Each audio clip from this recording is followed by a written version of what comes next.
Major tech stocks a bit mixed in the morning. Before we start, a quick word from our sponsor. This video is brought to you by XNES, the world's leading retail brokerage firm offering ultra-fast execution and no overnight fees. Look for a link in the description below.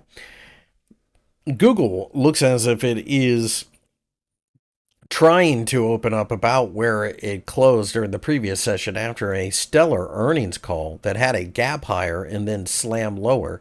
The question is, do we have to continue to go a little lower? And I think when you look at the chart, it wouldn't be a huge surprise. We are in the midst of a gap that has yet to be completely filled, but there's obviously a lot of downward pressure there.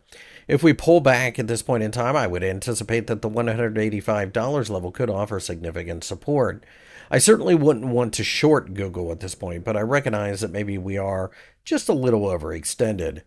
Meta has rallied a bit during the previous session, but gave back all of those gains. Here on Friday, it looks like we're trying to find our way to the upside. We'll just have to wait and see how that plays out.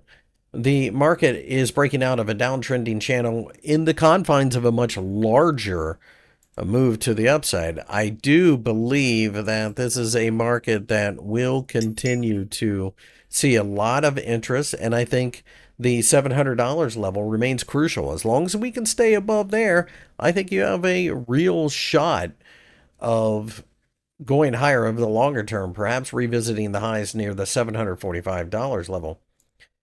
Tesla looks as if it is trying to rally a bit at the moment. In pre-market trading, fighting back against that massive sell-off after earnings came out a little lackluster, but quite frankly, that's been the pattern here. We'll get these vicious sell-offs and then people come in and buy it back up. The $300 region, roughly, is where we see a lot of support down to the $292 level.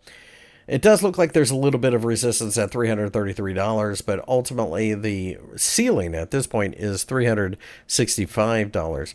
Ultimately, this is a market that remains buy on the dip, despite the fact that it lost over 8% during the previous session. It's oversold, might be good for a quick bounce.